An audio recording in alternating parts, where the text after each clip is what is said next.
Доброго времени суток, дорогие друзья! Сегодня мы поговорим о непревзойденной Бейонсе, артистке, которая заслуживает огромное количество аплодисментов, чье имя на устах любого человека, та, которую мы называем королевой музыкальной индустрии. Она певица, танцор, поэт, продюсер, режиссер. Бейонсе в своем творчестве поднимает социальные вопросы, среди них вопросы гендерного дисбаланса, этнического и расового неравенства. Та, которая за неполных 17 лет с начала сольной карьеры обаятельной и скромной певицы превратилась в настоящую поп-икону нашего времени. Наш разговор будет не с точки зрения рассказа о ее биографических данных. Нет, этому было посвящено огромное количество передач. Мы будем говорить о том, чему можно поучиться у таких звезд, как Бейонсе, харизматичных людей, которые непременно добьются успеха, людей, которые хорошо знают музыкальные вкусы и пристрастия населения всего земного шара, людей, чей стиль и образ жизни подчинен работе, подчас сложному, но любимому делу. Не забывайте подписываться на наш канал и ставить свои лайки. Первое и самое важное. Бейонсе – та еще трудяга. Сама она говорит о себе без ложной скромности. «Я никогда не встречала кого-то в своей индустрии, кто бы работал больше, чем я». Уже в раннем детстве эта девочка проявляла большой интерес к сцене. Она занималась хореографией и вокалом, продемонстрировав прекрасный музыкальный слух. С первым успехом она столкнулась, когда ей исполнилось 7 лет.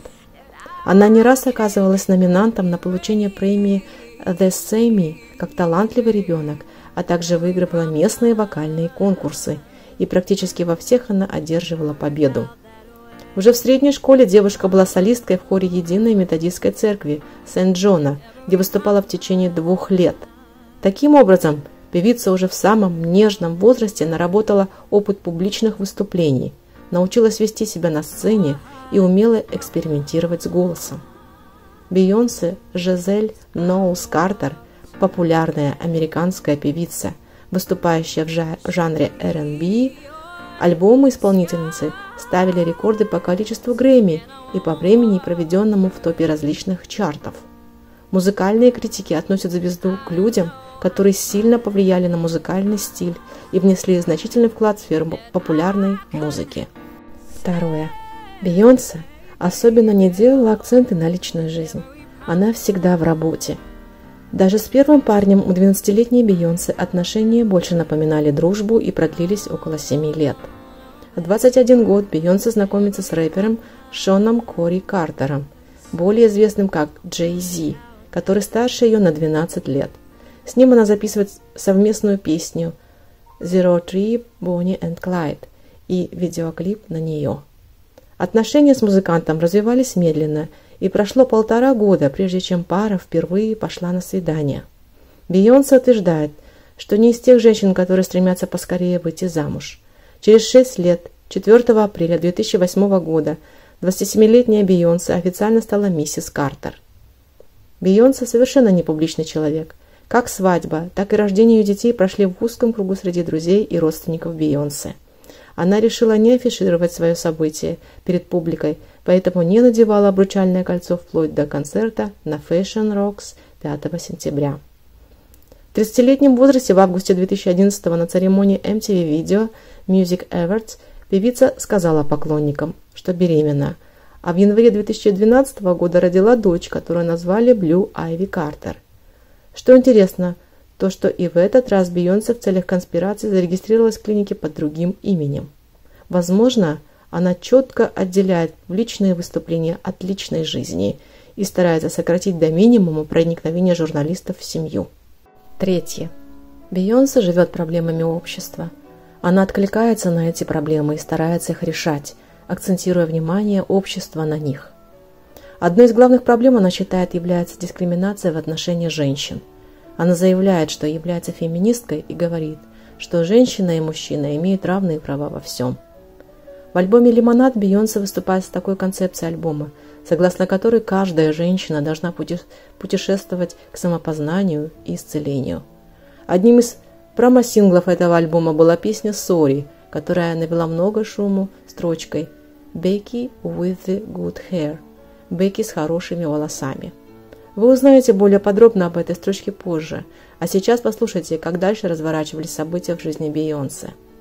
После рождения двойни артистка в интервью обмолвилась, что с мужем ей пришлось пройти через множество испытаний. Поклонники звезды уже давно догадывались об изменах Джей-Зи. Ему приписывали романы с дизайнером Рэйчел Рой, певицами Ритой Орой и Рианой. Однако, несмотря на все измены мужа, они смогли сохранить брак, и 2 года тому назад, в 2018 году, они отпраздновали 10 лет брака. Исполнительница сообщила, что сумела простить измену мужа, а все переживания выплеснула в своем творчестве в альбоме «Лимонад». В песне «Sorry» этого альбома отчетливо прослеживаются ее обвинения в адрес Джей-Зи. «Смотрю на часы, он уже должен быть дома. Сегодня я раскаиваюсь, что надела кольцо. Он хочет меня только тогда, когда я не рядом. Он лучше позовет Бекки с хорошими волосами». Или вот строчки из той же песни. «Это последнее предупреждение. Ты знаешь, что со мной начал по-настоящему жить. Если такое повторится еще раз, то ты потеряешь свою жену. Я чувствую чужие духи на твоем Луис Вуиттон. Мне все это чертовски надоело. Я всегда была внимательна и предана тебе, обращала внимание на все детали. Так что же я сделала не так?» Джей-Зи ничего не отрицал, а позже тоже выпустил альбом 4/44, отчасти посвященный теме супружеской неверности. Судя по текстам этих песен, музыкант искренне раскаивался. «Слушай, я прошу прощения, я часто путался с другими женщинами. Я знаю и не заслуживаю тебя. Я довел тебя в Париже. Я сказал тебе, не дави на меня вместо «будь моей». Если бы мои дети все это узнали, я не представляю, что бы я сделал. Если их мнение обо мне изменится, я просто умру от стыда». Конечно, многие посчитали, будто такая перепалка в песнях была всего лишь изощренно спланированным пиар-ходом. Чем больше будут говорить о выпущенных альбомах, тем больше экземпляров музыканты продадут. Такая вероятность существует. Однако не объясняет поведение сестры Бейонсе, Соланж Ноулс, которая накинулась с кулаками на неверного Джей-Зи, отстаивая честь сестры. Этот конфликт в лифте даже обрел собственное название – «Элеватор Гейт». Конфликт утих, когда в начале 2017 года Бейонсе заявила о беременности, и позже на свет появились Сэм и Руми Картер. После этого Джей-Зи признался в изменах, уверяя, что с рождением близнецов их с Бейонсе жизнь круто изменилась, и теперь он готов работать над своим поведением. И даже в своем интервью знаменитому каналу известный всему миру продюсер Джей-Зи сообщил, что в их с Бейонсе браке были проблемы, и признал свою вину. «Нам приходилось выживать, и когда ты переходишь в такой жесткий режим, то и начинаешь вести себя соответственно. Приходится глушить все эмоции. Даже с женщинами ты остаешься эмоционально закрытым. Вы не можете найти общий язык. В моем случае все еще серьезнее, и отсюда это и вылезает – неверность». Бейонсе берет пример с королевы поп-музыки Мадонны, которая всегда демонстрирует свою феминистскую позицию, независимость во всем и ту, которая совершила революцию на музыкальной и мировой сцене. В 36-летнем возрасте в 2017 году Бейонсе подтвердила, что ждет двойню. После появления на свет детей Бейонсе регулярно выкладывала на страницы в социальных сетях фотографии. В аккаунте Бейонсе много снимков, где она облачена в откровенные наряды. Некоторые из сценических костюмов напоминают купальники и корсеты, которыми шокировала публику Мадонна. В 2020 году с началом пандемии коронавируса певица и ее муж решили не рисковать и удалились на остров, находящийся на просторах Тихого океана. Своеобразный домашний арест музыканты решили продлить до тех пор, пока в США не изменится ситуация. В условиях изоляции артистка исполнила песню «When You Wish Upon a Star» из мультфильма «Пиноккио», а также перечислила 6 миллионов в пользу врачей, занимающихся лечением коронавирусных больных. Совсем недавно, 31 июля 2020 года, вышел музыкальный фильм и визуальный альбом «Black is King», который был снят Бейонсе. Она выступила в качестве исполнительного продюсера. Все песни, исполненные и написанные в фильме, были Бейонсе. Фильм служит визуальным дополнением к альбому «The Lion King – The Gift 2019», который был подготовлен Бейонсе для ремейка «The Lion King 2019 года. Почему этот фильм является откликом на социальные проблемы в обществе? Потому что он поднимает проблемы расового неравенства. Фильм снят в церкви в Лос-Анджелесе. Многим декораторам пришлось хорошенько потрудиться, чтобы церковь приобрела новый белый цвет. Почему белый? Вот так поясняют исполнители этого проекта. Они говорят, в Америке белый цвет используется на свадьбах, но часто в других культурах он используется на похоронах, потому что на самом деле это отсутствие всего цвета. И дальше они продолжают. Черному сообществу говорили, что их культура была гетто и извращенной, и мы верили в это долгое время. Но чего мы не знали и что мы потеряли от предков, так это то, что мы не являемся ни одним из этих существ. Мы радость, красота и сила. Таким образом, то, как Симба узнает о том, кто он такой, мы все вместе заново открываем, кем мы были всегда, добавили исполнители этого проекта. Это оплакивание того, кем мы были, чтобы прославить то, что мы есть. Это понимание всего того, что нам, черным людям, внушали и велели с точки зрения «ты раб». Идея заключается в том, что мы, Black is King, просто говорим. Это любовное письмо каждому чернокожему и смуглому ребенку, в котором говорится: «Вам не нужно стыдиться своей кожи. Вы красивы, и вы должны расти, отмечая это. Вы не можете вырасти так, как мы». 4. Бейонсе имеет четкое представление о себе как о человеке, как матери, как жене и как большой артистке. Она говорит о себе: «Я обладаю подлинным, дарованным Богом талантом и драйвом, который всегда будет отделять меня от других людей». Что она имеет в виду под драйвом? Она говорит, что выступает на сцене как Саша Фирс, а когда возвращается домой, она становится сама собой. Почему она называет себя Саша Фирс? Такой псевдоним она появился после того, как звезда бросила в толпу сережки за $250 тысяч. Двоюродному брату этой певицы пришлось прыгнуть в толпу, чтобы найти выкинутое украшение. После этого эта певица имеет прозвище Саша Фирс. Фирс в переводе с английского «неистовая». Один из успешных альбомов этой артистки был продан под таким названием «I am Sasha Fierce». Альбом разошелся с тиражом 8 миллионов копий по всему миру. Он получил 7 номинаций на премию Грэмми на 52-й ежегодной церемонии вручения Грэмми в 2010 году. Бейонсе – всесторонний творческий человек. Кроме музыкального таланта, она еще и хорошо рисует. Причем к этому увлечению она относится очень серьезно и обижается, когда ее творчество не понимают. Возможно, еще и не понимают ее тогда, когда многие организаторы концертов отмечают, что Бейонсе – сложная звезда, которая выдвигает такие требования, как наличие за кулисами отдельной комнаты для ее дочери Блю Айви.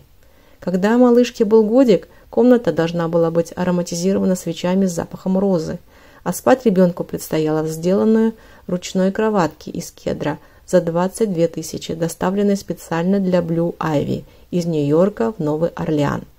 Этот факт вовсе не говорит о том, что Бейонсе считает себя какой-то эпатажной дивой, которой все сойдет с рук. Она думает, что ее талант должен быть всегда оценен по достоинству, ведь она вкладывает столько физического и умственного труда, времени, подготовки к концертам. Когда Бейонсе поет, всем остальным лучше не отвлекаться. На одном из концертов во время песни «Irreplaceable» певица обратилась к фанату со словами: «Ты даже подпевать мне не можешь, потому что слишком увлечен тем, что пишешь сообщения на телефоне. Я прямо перед твоим лицом, детка, ты должен ценить этот момент». 5. Бейонсе хорошая мать, прекрасная жена. Между супругами отношения с первых дней всегда были дружескими. Об этом они говорят постоянно. Бейонсе отмечает: «Сначала мы были друзьями. Прошло где-то 1,5 года, прежде чем у нас состоялось первое настоящее свидание. Для меня так важно было тогда иметь друга, которому я была нужна, который был со мной честен». А вот что говорит ее супруг Джей Зи. В 2001 году мы начали встречаться. Сначала мы приглядывались друг к другу. Я пытался произвести на нее впечатление. Позвал на свидание. Все было круто, цветы, вино. Но эту невероятную южную девушку было непросто завоевать. Правда, и я сдаваться не собирался. Начало их отношений ознаменовалось совместной работой «Бонни энд Клайд» в 2002 году. Затем в свет увидел хит Crazy in Love в 2003 году. С тех пор имена Jay-Z и Бейонсе всегда фигурируют рядом в прессе, а сам музыкальный союз стал практически неделимым. Почему этот семейный и творческие союзы, можно сказать, стали неделимыми?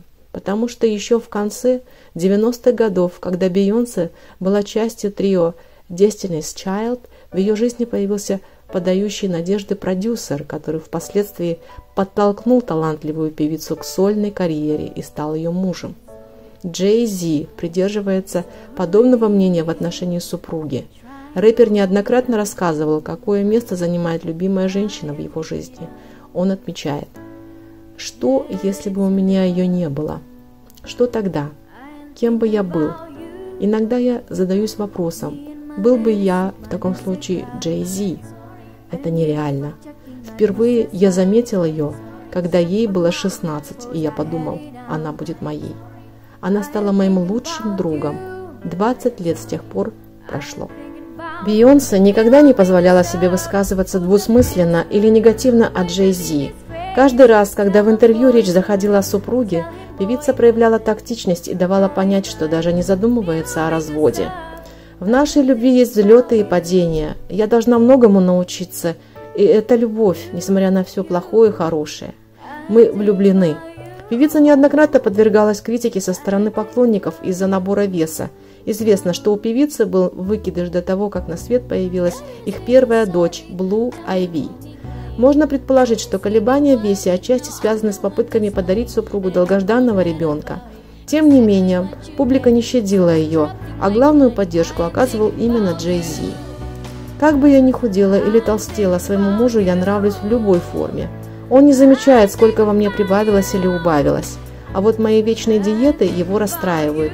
Он всегда чувствует себя виноватым, когда ест в моем присутствии все, что хочет, и любыми порциями, а я вынуждена придерживаться диеты. Семейная творческая пара знает друг друга уже 20 лет. За это время они приобрели совместный дом в Малибу за 60 миллионов. Это огромный особняк с 13 спальнями и 11 ванными комнатами, большим домашним кинотеатром, бассейном, 3 кухнями. На крыше дома расположена вертолетная площадка. Коттедж оснащен системой «Умный дом». На тот момент сообщалось, что совместный доход Бейонсе и Jay-Z превысил $1 миллиард. По оценке Forbes, состояние рэпера и поп-дивы составляет $1,16 миллиардов. Состояние Бейонсе оценивается в 350 миллионов, что позволило ей попасть в список самых успешных женщин Соединенных Штатов Америки. Мы заканчиваем нашу передачу. Конечно же, о Бейонсе можно говорить много. Наша задача была показать то, что Бейонсе не просто самая успешная женщина Америки. Бейонсе – это человек, который живет со своими определенными жизненными принципами. Она знает четко о своих будущих планах и о результатах, которые она получит в конечном итоге. Ее творчество – это ее жизнь с четкими графиками концертов, созданием новых музыкальных проектов. Она прежде всего бизнес-вумен. Она хозяйка своей судьбы. И еще, Бейонсе никогда не отделяет себя от общества, она дышит и живет проблемами общества.